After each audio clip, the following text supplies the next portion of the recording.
اعوذ باللہ من الشیطان الرجیم بسم اللہ الرحمن الرحیم صلو علی الحبیب اللہم صلی علی سیدنا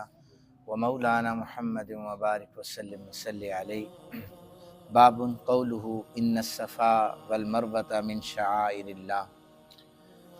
اللہ تعالیٰ کا ارشاد پاک ہے کہ بے شک صفا اور مروہ اللہ کی نشانیوں میں سے ہیں، سو جس نے فمن حج البیت او اعتمر فلا جناح علیہ، جس نے بیت اللہ کا حج کیا یا عمرہ کیا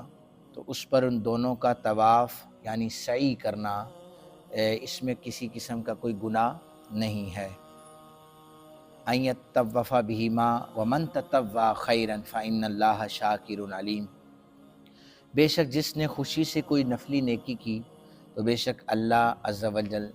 جزا دینے والا ہے، خوب جاننے والا ہے۔ شعائر اس کا معنی ہے علامات، اور صفوان یہ جو لفظ ہے اس کا معنی ہے پتھر، اور الحجارۃ الملس یہ اس کا معنی ہے جو چکنے پتھر ہوتے ہیں، سلپری ان کو کہا جاتا ہے۔ آپ ذرا اس کی تفصیل سماعت فرما لیجئے۔ سیدہ عائشہ صدیقہ رضی اللہ تعالی عنہ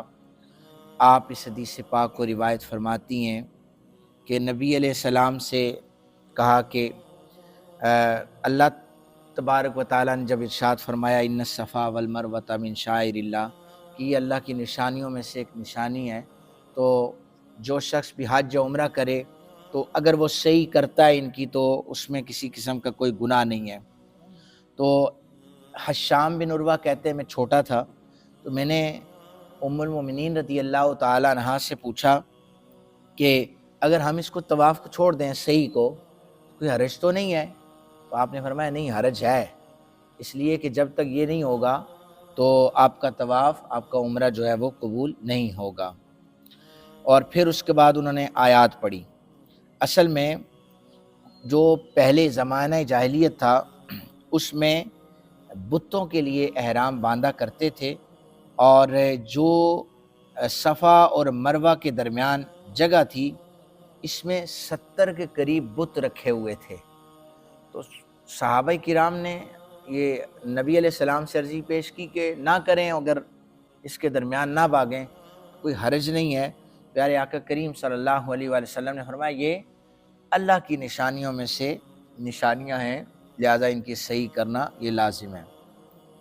علامہ بدر الدین عینی رحمۃ اللہ تعالی جو شارح بخاری ہیں، آپ کہتے ہیں کہ جو الصفا ہے نا، یہ مسجد حرام کے سامنے ایک بلند جگہ ہے، جو لوگ گئے وہ جانتے ہیں۔ اس پر پہلے ایک مرد کی صورت میں ایک بت رکھا ہوا تھا جس کا نام اصاف بن عمر تھا، اس بت کا نام تھا، اور جو اس کے بالکل سامنے مروہ جو پتھر ہے، پہاڑی ہے، اس کے اوپر ایک عورت کی صورت میں ایک بت رکھا ہوا تھا، اس کا نام نائلہ بنت زیب تھا، اور ان دونوں نے کعبۃ اللہ کے اندر زنا کیا تھا، اصاف بن عمر اور نائلہ نے۔ اللہ تعالیٰ نے ان دونوں کی صورتوں کو مسخ کر دیا اور صفا اور مروہ پہاڑیوں پر انہیں رکھ دیا، بت بن گئے، تاکہ لوگ ان سے عبرت حاصل کریں۔